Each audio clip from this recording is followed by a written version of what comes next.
Exercise 3.14 question number 3.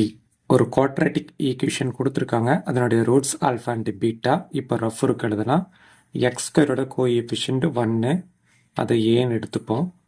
எக்ஸோட coefficient 6, அதை பின்னு எடுத்துக்கோங்க. -4 கான்ஸ்டன்ட் ஆமா, அதை சின்னு எடுத்துப்போம். ஓகே, இப்போ அந்த கிவன் ரூட்ஸ் இருக்குல்ல, அதை வச்சு sum of the roots and product of the roots formula எழுதலாமா? alpha plus beta equal to minus b by a equal to minus அப்படியே போடுறேன். b ஓட வேல்யூ 6. ஓகே, a ஓட வேல்யூ 1 by 1. minus 6 1ஆல் divide பண்ணால் அதே minus 6 தான் வரும். Okay, next product of the roots alpha into beta equal to c by a. c ஓட வேல்யூ -4, a ஓட வேல்யூ 1. -4 1ஆல் டிவைட் பண்ணால் -4 தான். Okay, new roots alpha square and beta square இருக்கு. இதை வச்சு ஒரு குவாட்ராட்டிக் ஈக்குவேஷன் ஃபைண்ட் அவுட் பண்ண போகிறோம். Alpha square plus beta square, அதுக்குன்னு ஒரு ஃபார்முலா இருக்கு.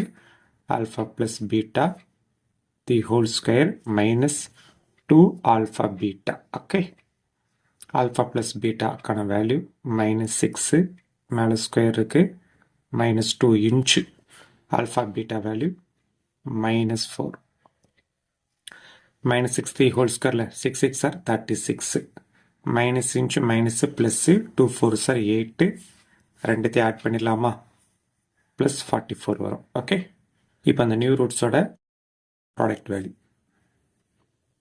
Alpha square into beta square equal to alpha beta the whole square equal to alpha பீட்டோட வேல்யூ -4. தி ஹோல் ஸ்கொயர் வந்து -4க்கு ஹோல் ஸ்கொயர் அப்ளை பண்ணால் +16 வரும். ஓகே, இப்போ குவாட்ராட்டிக் ஈக்குவேஷனுக்கான ஃபார்முலா எழுதிடுறேன். X square minus sum of the roots into x plus product of the roots equal to 0. Formula substitute பண்ணலாம். X square minus sum of the roots 44. Okay, x அப்படி எழுதிடுறேன். Plus product of the roots வந்து +16 equal to 0. இதுதான் இந்த கொஸ்டினுக்கான answer. Okay.